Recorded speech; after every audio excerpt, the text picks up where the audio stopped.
반갑습니다. 슈카이브입니다. 오늘은 한반도 전쟁과 관한 이야기를 한번 해보겠습니다.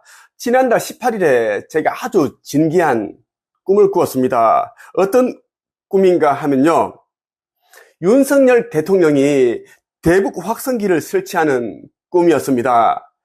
한동안 이제 이 대북 확성기를 사용하지 않았는데, 지난달 18일에 새벽에 윤석열 대통령이 이제 대북 확성기를 설치하는 꿈을 꾼 다음날 19일부터 대북 확성기 방송을 시작을 했습니다. 오늘 제가 꾸었던 꿈 이야기를 해드리고, 현재 우리나라를 침범하기 위해서 북한이 어떤 일들을 꾸미고 있는지, 어떤 업무를 가지고 있는지에 대한 이야기를 한번 해보겠습니다. 먼저 7월 18일에 꾸었던 꿈에 대한 이야기를 한번 해볼게요. 이 꿈은 이제 새벽녘인데 아침이 되어가는 그 시간에 꾸었던 꿈입니다. 네이버 카페 한 책에 그대로 올려두었는데 한번 읽어보겠습니다. 24년 7월 18일 윤석열 대통령이 장성의 뺨을 때리는 꿈, 이렇게 한번 제목을 정해보았고요. 오늘 새벽 윤석열 대통령이 나오는 꿈을 꾸었다. 꿈에 나오는 장소는 군사 분계선 부근이었고 흙으로 쌓아놓은 재단 모양의 언덕이었다.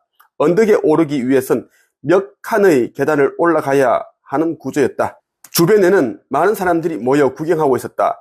꿈에서 북한이 우리나라에 계속 도발을 하였다. 이에 윤석열 대통령이 화가 나서 우리 군이 가지고 있는 대북 확성기를 가지고 오라고 지시했다. 이에 군 장성으로 보이는 사람이 대북 확성기를 단 오토바이를 타고 오고 있었다. 군용 트럭이 아닌 오토바이에다 대북 확성기를 수레처럼 달아서 끌고 오는 이유는 북한이 모르도록 하기 위함이었다. 꿈속에서 봤을 때 대북 확성기 무게가 2톤인가 20톤 정도 나가는 무거운 무기였다.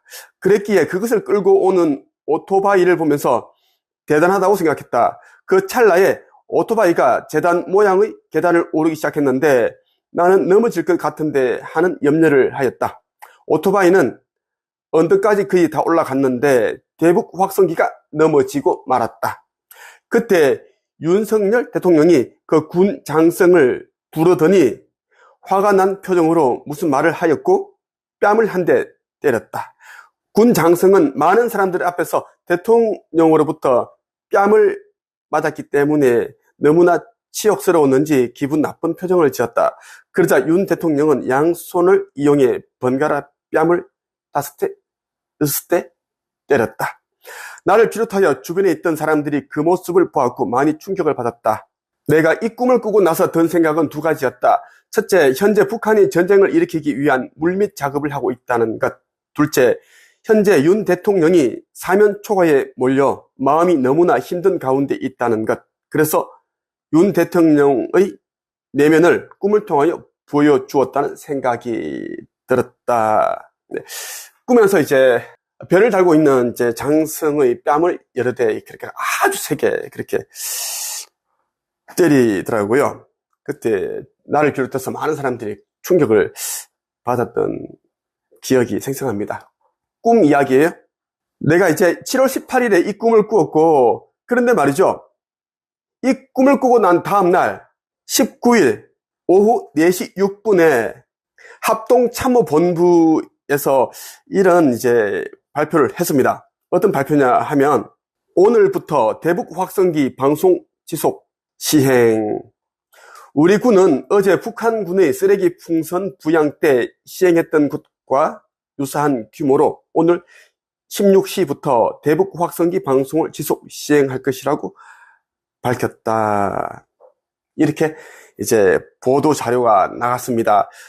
나는 7월 18일에 꿈을 꾸었고 하루 후 7월 19일에 이제 우리나라 군이 대북 확성기 방송을 시작하는 일이 일어났습니다.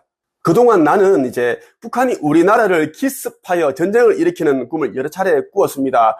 최근에도 꿈을 꾸었고 그에 대한 이제 내용은 영상으로 업로드해 두었습니다. 한반도 전쟁은 이제 일어나야 할 사건 중에 하나입니다.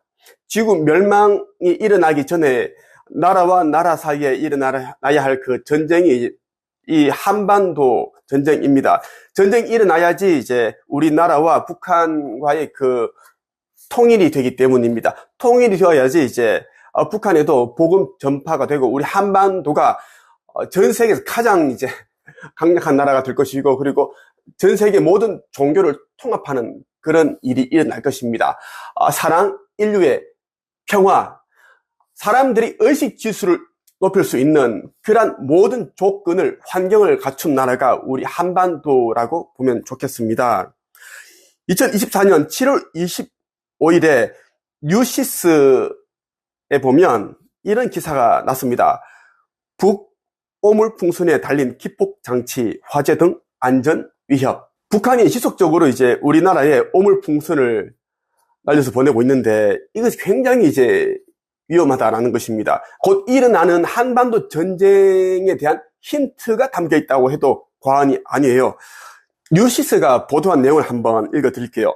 지난 24일 고양시 덕양구의 한 다세대 주택 옥상에 떨어진 대남 오물풍선 잔해에 불이 붙었는데 진화 후 확인 결과 기폭장치로 추정되는 물체가 발견됐다.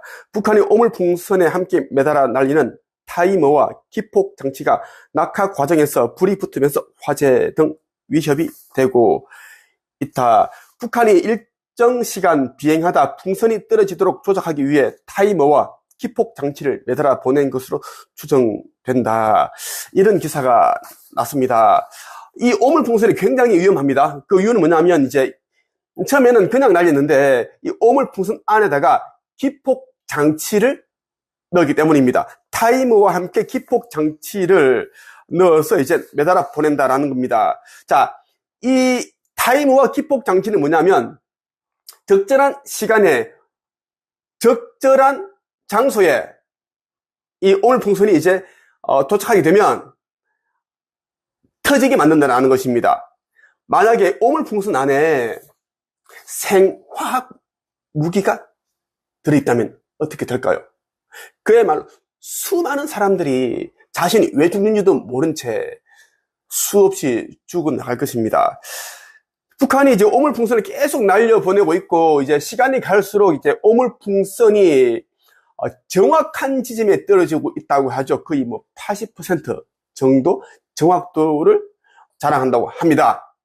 그 정도로 이제 북한이 데이터를 수집하는데 성공하고 있다고 보면 됩니다. 우리나라의 군사 기술뿐만 아니라 뭐 정부 이런 기관들 중요한 곳을 다 파악을 해서 그러한 것으로 이제 낙하를 시킨다라고 보면 좋겠습니다.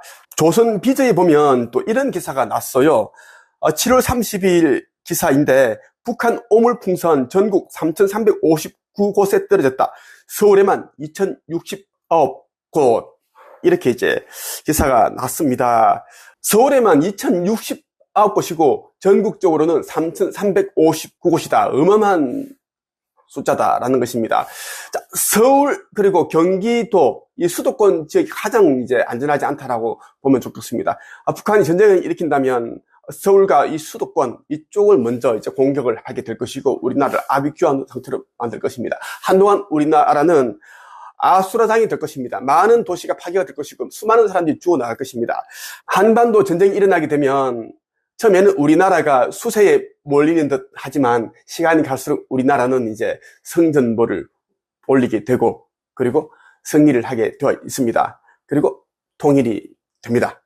오늘의 한 줄평. 북한은 전쟁을 일으키나 패망하고 통일이 된다.